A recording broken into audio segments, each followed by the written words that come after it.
कैसे कहते हैं समझ में नहीं आता। यहाँ अपने गुरुओं की इज्जत नहीं कर रहे हैं, विदेशों में हम विश्व गुरु बन के बैठे हैं। तो अगर ईवीएम का खेल हम लोग वो कर सकते हैं तो हम लोग भी शुरू कर देंगे। ऐसे डसेंगे, इतने एंटीबायोटिक के इंजेक्शन लगेंगे माननीय निदेशक के कि उनके पर बाबा याद करेंगे।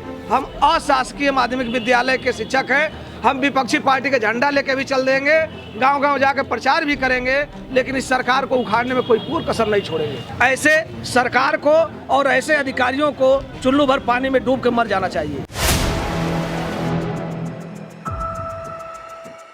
4 PM न्यूज नेटवर्क में आप सभी का स्वागत है। मैं हूं क्षितिज कांत। इस समय राजधानी लखनऊ के शिक्षक निदेशालय में हूं। तस्वीरें आप देख रहे हैं यहाँ पर, तमाम यहाँ पर शिक्षक बैठे हुए हैं। पीछे तक के जहाँ भी आपकी नजर जा रही है, ये सभी शिक्षक यहाँ बैठे हुए। उत्तर प्रदेश माध्यमिक शिक्षक संघ एकजुट हुआ है। तस्वीरें पीछे आप बैनर्स पे पढ़ेंगे तो यहाँ पे अशासकीय माध्यमिक विद्यालयों का राजकीयकरण करो, बगल में आप देख रहे हैं सेवा सुरक्षा बहाल करो, बैनर पे लिखा हुआ है। आगे देखेंगे ऑनलाइन स्थानांतरण चालू करो, उसके बगल में चयन बोर्ड की धारा 12, 18 और 21 बहाल करो। ये तस्वीरें हैं यहाँ पर तमाम मांगों को लेकर के सभी निदेशालय पे बैठे हुए हैं। हम बात करेंगे, लगातार प्रदर्शन चल रहा है लेकिन सुनवाई बिल्कुल नहीं। ऐसा है, ये असंवेदनशील लोग हैं, सरकार में भी बैठे हैं और उन्हीं के नुमाइंदे इस कार्यालय में बैठते हैं। मुझे बहुत कहते हुए शर्म आ रही है कि इस प्रदेश में जहां पर कहा जा रहा है कि राम राज्य आ गया है, उस राम राज्य में बच्चों को गढ़ने वाले, भविष्य को गढ़ने वाले शिक्षकों की बात सुनने वाला कोई नहीं है। ऐसे सरकार को और ऐसे अधिकारियों को चुल्लू भर पानी में डूब के मर जाना चाहिए। आवाजें बहुत बार बुलंद की आप लोगों ने, आचार संहिता लगने वाली, उससे पहले एक बार फिर बुलंद कर रहे हैं। कुछ अभी तक हुआ नहीं है। अभी तक कुछ तो हुआ नहीं है। और जो जीरो टॉलरेंस की सरकार है, जो छोटी मांगे हैं डायरेक्टर स्तर के, अगर ये मांगे हमारी नहीं मानी गई तो आगे आने वाला 16 तारीख से मूल्यांकन का पूरे प्रदेश में बहिष्कार होगा और चुनाव आने से पहले एक नई रणनीति बनाई जाएगी। क्या शिक्षक करेंगे? अभी शिक्षक क्या करने वाले हैं? तमाम सारी बातें तो हुई, बुलंद की, लेकिन अभी क्या प्लानिंग, दिल में क्या चल रहा है? दिल में यही चल रहा है कि डायरेक्टर महोदय आ जाए, वो हम लोग के गार्जियन हैं। कहाँ निकलेंगे? तो बैठ गए आप तो लोग? बैठे हैं तो आएंगे ना, है नहीं अंदर, हटे हैं, यहाँ से हटे हैं। हट गए? जी हटे हैं। ये तो हर बार से होता रहा है, जब लोग आए पीछे से हट गए। इस बार सबसे बड़ा एकजुट का संगठन है, ऐतिहासिक है। ऐतिहासिक तो है, लेकिन आचार संहिता जब लगेगा तो हंटर से कहाँ बचेंगे? शिक्षक ही चुनाव करता, शिक्षक ही हर जगह है, हर जगह इसका प्रचार प्रसार है, हर जगह लगभग। यानी इसके पहले कई संगठन यहाँ एकजुट करके हुआ, लेकिन चुनाव से पहले सबसे बड़ा संगठन एकजुट ने अपना शक्ति प्रदर्शन किया है। दबाव भी काफ़ी होगा आप लोगों पर? जी नहीं, कोई दबाव नहीं है। हम लोग यहाँ पे दबाव होता तो अब तक चले गए होते। काफ़ी जो है उत्साह से हैं और दूर दूर से, पूरब से पश्चिम, उत्तर से दक्षिण, सहारनपुर से लेके बलिया तक यहाँ लोग इकट्ठा हैं और इससे दुगनी भीड़ थी। जो टिकट वाले थे चले गए और हम लोग पूरा मन बना लिए हैं कि जब तक कोई नहीं आएगा हम उठ नहीं सकते हैं। यहाँ पर जब आए थे तो एक लाइन सुना रहे, कहब तो लाग जाए धक से, 3 लाइन सुना दीजिए। अरे कहब त लाग जाई धक से, कहब त लाग जाई धक से, सांसद विधायक के मटन बिरयानी, सांसद विधायक के मटन बिरयानी, शिक्षक व कर्मी के रोटियो जुलूम्बा, कहब त लाग जाई धक से, कहब त लाग जाई धक से। ऐसा है, आपके माध्यम से मैं यही कहना चाहता हूँ कि प्रदेश में 70,000 शिक्षक हैं एडेड माध्यमिक विद्यालयों में। इसके अलावा 1.5 लाख वित्तविहीन शिक्षक है। अगर हम लोगों ने ठान लिया कि सरकार के नाक में दम करना है, इस चुनाव को उनके विपक्ष में लेके जाना है, विरोध करना है, तो हमको कोई रोक नहीं पाएगा। हमारे ऊपर कोई आचार संहिता नहीं लागू होती है। हम अशासकीय माध्यमिक विद्यालय के शिक्षक हैं, हम विपक्षी पार्टी का झंडा लेके भी चल देंगे, गांव-गांव जाकर प्रचार भी करेंगे, लेकिन इस सरकार को उखाड़ने में कोई पूर्ण कसर नहीं छोड़ेंगे। बड़े बड़े चैलेंज हो रहे हैं आपके बीच से। देखिए, बहुत सारी हमारे शिक्षकों की जो जायज़ मांगे हैं, होना ये चाहिए था कि निदेशक महोदय को आकर के हमारे संगठन के पदाधिकारियों से वार्ता करते और सिटीजन चार्टर जैसी जो जायज़ मांगे हैं उन्हें तत्काल लागू करने का काम करते। लेकिन ये निदेशक महोदय की असंवेदनशीलता है कि वो हमारी जायज़ मांगों पर भी जरा भी ध्यान न दे करके और हम लोगों के धरने को भांप करके और यहाँ से गायब हो गए हैं। ये पहला प्रदर्शन नहीं आपका, इससे पहले भी कई बार प्रदर्शन कर चुके हैं आप लोग, आवाज़ बुलंद की है आप लोगों ने। आखिर शिक्षक क्या करेगा जब विभाग के जो आला अधिकारी हैं शिक्षकों के दर्द को समझेंगे नहीं, उनकी मांगों पर सहानुभूतिपूर्वक विचार नहीं करेंगे, तो आखिर शिक्षक की मजबूरी है कि वो अपनी मांगों के समर्थन में, अपनी मांगों को मनवाने के लिए, अपने दर्द को बताने के लिए मजबूरी में उसे धरना प्रदर्शन करने के लिए बाध्य होना पड़ेगा। शिक्षकों को विद्यालय में होना चाहिए, प्रदर्शन पर बैठे हुए हैं, चुनाव को भी नज़दीक है। आपके मित्र ने बोल दिया कि विपक्षी का झंडा उठाना पड़ेगा, ये मजबूरी है। चुनाव किस करोड़ पलटेगा अगर बातें नहीं मानी जा रही तो? ऐसा है, शिक्षक जो होता है वो विश्वगुरु होता है। हम लोग जो है भारत के भाग विधाता बनाने का काम करते हैं, तो बिगाड़ने का कार्य भी हम लोग कर सकते हैं। पुराने इतिहास में आप पढ़ लीजिए, जितने लोगों ने शिक्षकों का विरोध किया वो मिट गए, वो दोबारा मुख्यमंत्री होकर नहीं आए। अभी तो प्रधानमंत्री वाला चुनाव है, प्रधानमंत्री वाला चुनाव भी गड़बड़ हो जाएगा, ऐसा नहीं है कि वो नहीं गड़बड़ हो सकता। हम लोग ही ईवीएम लेके जाते हैं, हम ही लोग जो प्रिजाइडिंग अफसर बनते हैं। तो अगर ईवीएम का खेल हम लोग वो कर सकते हैं तो हम लोग भी शुरू कर देंगे। ईवीएम का खेल होगा, बिल्कुल होगा अगर हम लोग मांग नहीं मानी गई तो। देखिए बड़ी चेतावनी है, सरकार संभल जाए। यहाँ पे आते हैं, यहाँ बाहर भी शिक्षक बैठे हुए हैं। सर पहले आपसे बात कर लेते, क्या चल रहा है अभी माहौल यहाँ पर? तो घेराव कर लिया आपने। आपको बहुत बहुत धन्यवाद कि आप हम लोगों को कवरेज दे रहे हैं। शिक्षकों की जो मांग है वो जिन्युइन मांग है, क्योंकि 12 और 18 और 21 ये हमारी पुरानी मांग है। ये पहले मिलता था, जिसको सरकार ने हटा दिया। ये असमानता की बात है, क्योंकि प्रबंधक के समक्ष हमें छोड़ दे रहे हैं ताकि जब वो चाहे हमें सस्पेंड कर देंगे। जबकि ये बात चीज़ें पहले हमारी माध्यमिक शिक्षा बोर्ड का जो नियमावली थी उसमें व्यवस्था थी कि हमें सस्पेंड नहीं कर सकते थे। तो हम अनुरोध करेंगे माननीय मुख्यमंत्री जी से, को एक संवेदनशील व्यक्ति हैं, और शिक्षकों की बात को सुने ताकि हम विश्व गुरु बनने के रास्ते पे आगे बढ़ सकें। लेकिन काफ़ी बार धरना कर चुके हैं, मुस्कुराहट जो है वो झूठी नज़र आ रही है। नहीं, देखिए संघर्ष विकल्प है, दूसरा कोई विकल्प नहीं है। हम उसी रास्ते पे काम करेंगे कि जब तक तोड़ेंगे नहीं तब तक छोड़ेंगे नहीं। अध्यक्ष जी यहाँ बहुत मन मुस्कुरा रहे हैं, सब पूरी आपकी टीम लगी हुई है। निदेशक भाग गए आपके आने के बाद? अब ये तो निदेशक से मुस्कुराहट लखनऊ आने के बाद है या कुछ और कह रहा है? ये तो आपको निदेशक महोदय से ये जानकारी जुटानी चाहिए थी कि आखिर उनको ऐसा कौन सा डर है अपने विभाग के शिक्षकों से, जो वो सुबह से ये वादा करके गए थे कि बस 1-2 घंटे का शासन में काम है, लौट करके आपके मंच पर आएंगे। लेकिन शायद उनको ये आभास सुबह ही हो गया था कि ये नौजवान शिक्षक साथियों का हजूम जो उत्तर प्रदेश माध्यमिक शिक्षक समय बढ़ता गया और शिक्षक बढ़ते गए, एकजुट के बैनर के नीचे जो इकट्ठा हुआ है, वो आज का ऐतिहासिक क्षण था। लेकिन अध्यक्ष जी एक बात और कर लें, आचार संहिता अभी लगने वाली है, उससे पहले बड़ा प्रदर्शन है, कई प्रदर्शन करते चले आए हैं, और जैसे ही यहाँ पर निदेशक महोदय भाग गए, क्या लग रहा है मांगे मान ली जाएगी? मैं आपके न्यूज़ चैनल 4 PM के माध्यम से बताना चाहता हूँ कि प्रदर्शन सांकेतिक हो रहे थे। अभी तक आपने जितने भी प्रदर्शन में यहाँ कवरेज किया है, वो प्रदर्शन और आज के प्रदर्शन में ज़मीन आसमान का अंतर है। आज जब हम लोगों ने इनको चेतावनी दी 2:50 के बाद में कि यदि आप नहीं आते हैं तो ये जो हज़ारों की संख्या में, आज 1:30 बजे लगभग 2000 की संख्या में शिक्षक साथी भाई बहन और लगभग 150 शिक्षिका बहनें टस से मस नहीं हुई, बल्कि वो सब कह रही थी कि हम आगे चल कर के लाठी खाएंगे, आप जो है गिरफ्तारी का जो है फरमान जारी करें। हम लोग 3 बजे इस शिक्षा निदेशालय के गेट पर, शिक्षक जब रोड पर बैठ गया, शासन प्रशासन के हाथ पैर फूल गए, गिरफ्तारी करने से बचने लगे कि नहीं, गुरुओं को इस समय गिरफ्तार करना किसी जोखिम भरे काम से कम नहीं होगा, सरकार के लिए अपरिहार्य स्थिति पैदा होगी, जो समाज में संदेश जाएगा वो गलत जाएगा। उन्होंने कहा कि आप थोड़ा वेट कर लीजिए। मैंने कहा थोड़ा वेट नहीं करूंगा, आज जब तक शिक्षा निदेशक इस कार्यालय में नहीं आएंगे।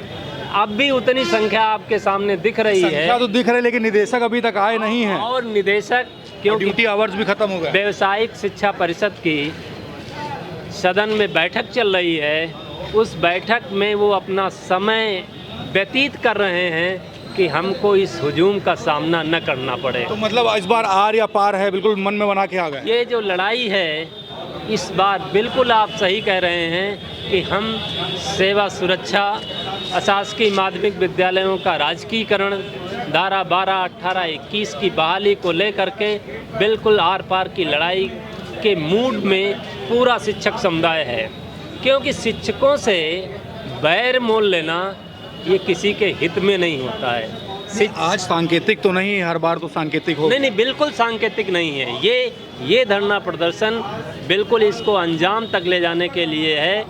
और आपको ये भी बता देना चाहता हूँ कि सरकारें आई हैं, इसके पहले भी इन्हीं की सरकार थी। 1998 का घटनाक्रम है। एक शिक्षा मंत्री रविंद्र तिवारी जी हुआ करते थे, उन्होंने कहा था कि शिक्षकों को हम वापस घर भेज देंगे। इतिहास तो हर बार आप लोगों ने पलटने काम किया। 98 से लेकर के आज तक उनका चेहरा इस राजनीतिक क्षितिज पर कहीं दिखाई नहीं पड़ रहा। अभी क्या करने वाले हैं? आज के इस दौर में अगर ये शिक्षक समुदाय इसको सम्मान नहीं मिला, क्योंकि ये राष्ट्र निर्माण में अपनी महती भूमिका निभाता है, राष्ट्र निर्माण की उसकी जिम्मेदारी है, उसकी जो एनर्जी है उसको नाहक रूप से रोड पर ला करके व्यर्थ में वेस्ट किया जाए, इससे अच्छा होता कि आज वो आ करके जो निदेशक स्तर की हमारी मांगे थी, जिसके लिए वो सक्षम अधिकारी हैं, उनका आदेश निर्गत कर देना चाहिए। इसलिए निर्गत कर देना चाहिए कि 11 तारीख को हमको लिखित रूप से उन्होंने वार्ता के लिए आमंत्रित किया। हम लोग 1.5 घंटे वार्ता में बैठे अपर शिक्षा निदेशक माध्यमिक सुरेंद्र तिवारी जी के साथ में, और उन्होंने कहा कि ये मांग जो आपकी 2-3 बिंदु है, सिटीजन चार्टर की जो व्यवस्था है, क्योंकि वो सरकार के ड्रीम प्रोजेक्ट में थी। उन्होंने जब पहली बार यशस्वी मुख्यमंत्री ने पहली बार जब मुख्यमंत्री पद की शपथ लिया था तो ये वादा किया था कि हर कार्यालय में सिटीजन चार्टर की व्यवस्था लागू होगी, जिससे किसी भी शिक्षक, किसी भी आम जनता को एक निर्धारित समय होगा। वादे तो अभी तक बड़े बड़े हो गए, अभी क्या लग रहा है, अभी निदेशक की तरफ से आपकी तरफ कोई मैसेज आया हो या सरकार किसी मंत्री की तरफ से आपके पास कोई बात रखी की ओर से मैसेज है कि हम वहाँ से जैसे ही हमारी मीटिंग ओवर होगी, शासन मुझको छोड़ेगा, हम आपके बीच में वार्ता के लिए उपस्थित। अभी अगर बात करें कि अगर मांगे अभी भी नहीं मांगी गई, टाल मटोली होती है, तो क्या इसका फ़र्क कोई चुनाव में पड़ेगा? अगर टाल मटोली होती है तब तो फिर वोट की चोट एक मूल मंत्र है। स्वाभाविक रूप से अगर हम व्यथित होंगे या कोई भी व्यथित होगा तो उसके बस में जितना होगा, जितना प्रोटेस्ट कर सकने की क्षमता होगी, वो उसका विरोध करेगा। और ये विरोध किसी व्यक्ति का नहीं होता है, ये एक लोकतांत्रिक व्यवस्था है। किसी भी लोकोपकारी सरकार का ये नैतिक दायित्व होता है कि वो जनता के हित में निर्णय लिए जाएं। और ख़ासकर ये तो ऐसा समुदाय है जो इस देश या प्रदेश को ऊंचाइयों तक ले जाने के लिए पहली सीढ़ी होता है। अगर शिक्षक राष्ट्र निर्माण में अपनी महती भूमिका नहीं निर्वहन करेगा तो इस देश को कोई गर्त में ले जाने से बचा नहीं सकता है। इसलिए देखिए यहाँ पर बातें ये भी हुई कि वोट की चोट भी दी जाएगी अगर बातें नहीं मानी जाती। और भी लोग बैठे हैं, सुबह से शाम हो रही है, निदेशक महोदय अभी तक नहीं है, ड्यूटी आवर्स भी खत्म हो चुका है। अभी क्या मन में चल रहा है? हमारे मन में यही बात है कि हम लोग उत्तर प्रदेश माध्यमिक शिक्षक संघ एकजुट मधुमक्खी के छाते की तरह हैं। अगर प्यार से हमसे पेश आओगे तो हम लोग शायद देंगे। तो प्यार से अभी तक पेश कहाँ आ रहे हैं? नहीं आ रहे हैं तो हम लोग जानते हो, ऐसे डसेंगे, इतने एंटीबायोटिक के इंजेक्शन लगेंगे माननीय निदेशक के कि उनके पर बाबा याद करेंगे। ये इंजेक्शन कौन से होंगे? इंजेक्शन ये हमारी जनता इलेक्शन में दिखाएगी। इलेक्शन में? बिल्कुल। काफी नाराज हैं इस समय? बिल्कुल नाराज हैं। हम लोग बहुत दूर दूर से आए हैं। कहाँ से हैं? हम नेपाल बॉर्डर से आए हैं। नेपाल बॉर्डर से? जी हाँ। कौन सा? सिद्धार्थ नगर से। देखिए हमारे साथ काफी सीनियर भी है। सर आपकी एज क्या हो गई पहले बता दें? एज 61 साल। हाँ 61 साल।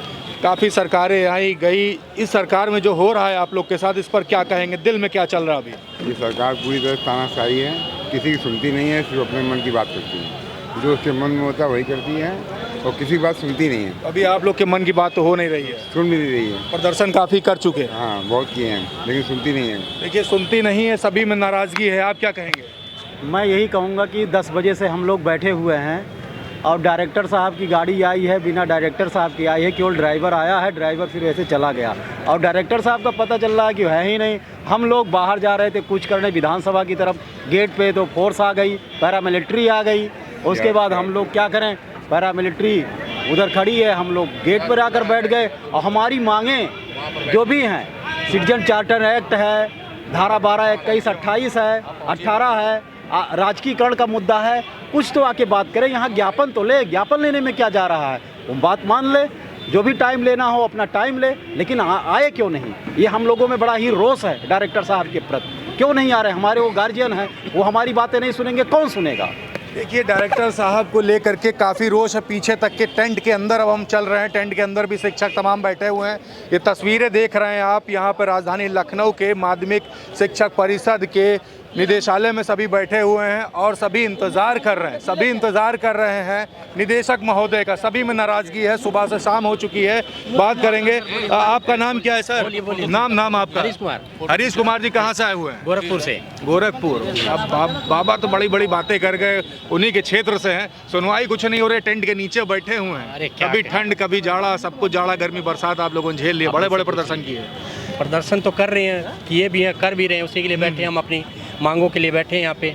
जब तक नहीं सुना जाएगा हम बैठे हैं। बैठे ही रहेंगे, कुछ समय बाद आचार संहिता लग जाएगी। तो बैठे हैं, अब यही सरकार की मंशा है कि बैठाए रहो, तो बैठे हैं और क्या कर सकते हैं। सिटीजन चार्टर होना चाहिए, सेवा सुरक्षा खत्म हो गई अध्यापकों की, कोई चीज़ का वो नहीं है, ट्रांसफ़र नहीं हो पा रहा है ऑनलाइन पूरी तरह से, और भी तमाम दिक्कतें। हम तो बाराबंकी जनपद से आए हैं। बाराबंकी से? आप कहाँ से हैं? हम मुख्यमंत्री के जिले गोरखपुर से हैं। बड़े गौरव से बोलते हैं मुख्यमंत्री के जिले गोरखपुर से, लेकिन सुनवाई कुछ नहीं है। भी नहीं है। हम लोग सुबह 7 बजे से आए हुए हैं निर्देशालय पर जो है, और राजकीयकरण की मांग हम लोग कर रहे हैं, पुरानी पेंशन की मांग कर रहे हैं, लेकिन कोई सुनने वाला नहीं है। कोई सुनने वाला नहीं। बाराबंकी जिले में भी तमाम समस्याएं अध्यापकों की। वहाँ पर एनपीएस का पैसा खाते में सही समय पर आ नहीं रहा है। 2019 जनवरी 2019 से लेकर के दिसंबर 2019 तक का रुका हुआ है। जनवरी 2022 से लेकर के अद्यतन आज तक का पैसा एनपीएस का शिक्षकों का खाते में नहीं आया। कई शिक्षक रिटायर हो गए वहाँ पर और उनको उनका भुगतान नहीं मिल पाया, पेंशन नहीं मिल पाई। इससे बड़ी विडंबना क्या हो सकती है? एनपीएस जो है एक पूरी तरह से फ्रॉड है और इसका कोई अस्तित्व नहीं है एनपीएस का। हमें पुरानी पेंशन चाहिए, जैसे पुरानी पेंशन मिलती थी जो ख़त्म कर दी गई 2005 में। उसके बाद एनपीएस लागू हुआ। एनपीएस जो है एक पूरी तरह से फ्रॉड है और ये सिर्फ उद्योगपतियों के पास पैसा जा रहा है। एक दिन देखिएगा ये बहुत बड़ा स्कैम साबित होगा। आवाज़ें चाहे जितनी बुलंद कर लीजिए, लेकिन सुनवाई कुछ नहीं होती है यहाँ पर। सुनवाई कहाँ से होगी भैया जी? हम लोगों के पास कोई अधिकार ही नहीं है, न जाने कौन सा सिस्टम है कि सरकार बन जाती है। अगर हमारे वोट का वैल्यू होता तो कोई भी सरकार कांपती है हम लोगों से। तो कहा तो ये भी जाता है, बातें आती होंगी, कर कुछ भी लो, आएगा तो मोदी ही। वही तो कह रहा हूँ, अगर हम लोग के वोट में पावर होती, उनको समझ में आती तो हमारी बातें सुनते। अगर नहीं सुन रहे तो इसका मतलब कुछ गोलमाल है। तो अभी तक के निदेशक महोदय आए नहीं हैं? निदेशक महोदय सुबह शायद आए थे, उनको जब पता चला फरार हो गए। घेराव इतना कर लेंगे, डरा देंगे तो भाग नहीं जाएंगे? निदेशक भाई डराया कहाँ गया था भैया? हम लोग इतने घेर लिए निदेशक बेचारे अकेले। मांग हम लोग ने अपनी मांगी है। कभी माने हैं? कभी माने हैं? इतना धरना कर चुके हैं, हजारों धरने हो चुके हैं। अब फिर अब धरना दिया जाएगा, बैठा जाएगा रात भर। अभी कसम खा के यहाँ हाँ, पूरा हमेशा तो कहते थे सांकेतिक था, सांकेतिक था। अब हम लोग आ गए कसम खा के। कुछ दिन बाद अभी आचार संहिता लग जाएगी, लाठी डंडे लेके भगा दी जाएगा। मार दे। लोकतंत्र में हत्या हो रही हो हत्या। गुरुओं की हत्या कैसे कर सकते हैं? क्या नहीं एकदम हो जाती है। जब सरकार तानाशाह हो जाती है तो गुरु नजर नहीं आता है। कोई नजर नहीं आता है, कोई नजर नहीं आता है। वो जो विश्व गुरु का डंका बजाते हैं बड़े साहब, कैसे कहते हैं समझ में नहीं आता। यहाँ अपने गुरुओं की इज्जत नहीं कर रहे हैं, विदेशों में हम विश्व गुरु बन के बैठे हैं। यही बात तो समझ में नहीं आती। अच्छा, क्या चुनाव पे इसका फर्क पड़ेगा अगर बातें नहीं मानी गई? फर्क पड़ेगा। ये जितने लोग आए हैं इन्हीं के वोट से सरकार बनी है ना, बनी है कि नहीं बनी है? तो फिर ये लोग कहाँ जाएंगे? तू हमके मरबा, हम तो हमके वोट देवे। बताओ अच्छा, सही बताइए कि आप हमारी सुनोगे तब हम आपको देंगे। बिल्कुल, तो देख रहे हैं राजधानी लखनऊ के शिक्षक निदेशालय में है। सभी लगातार यहाँ पर शिक्षक प्रदर्शन कर रहे हैं, अपनी आवाज़ बुलंद कर रहे हैं। सुबह आए थे यहाँ पर, सभी अपनी फरियाद लेकर के। निदेशक महोदय देखते ही यहाँ से फरार हो गए, ये आरोप लग रहा है। अभी तक के ड्यूटी आवर्स खत्म हो चुके हैं। शिक्षकों से मिलने निदेशक अभी तक आए ही नहीं हैं। पीछे की तस्वीरें अभी देखेंगे ड्यूटी आवर्स के बाद, तो अभी तक के शिक्षक बैठ करके यहाँ पर इंतज़ार ही कर रहे हैं कि कब निदेशक महोदय आएंगे और कब इनकी बातें सुनेंगे। सभी ने बताया अगर बातें नहीं मान ली गई सही समय पर तो 2024 का लोकसभा चुनाव गजब करवट लेगा, वोट की चोट पड़ेगी। और तस्वीरें आपने देखी, सभी ने क्लियर कह दिया है कि बदलाव ला कर रहेंगे। देखते हैं कब तक इनकी बातें मानी जाती है। और सबसे बड़ी बात यह जो इस बार जो आर पार की लड़ाई कही गई है, देखते हैं किस करवट पलटती है। जुड़े रहिएगा 4 PM न्यूज़ नेटवर्क के साथ। मैं हूं क्षितिज कांत, कैमरा पर्सन शुभम के साथ। धन्यवाद।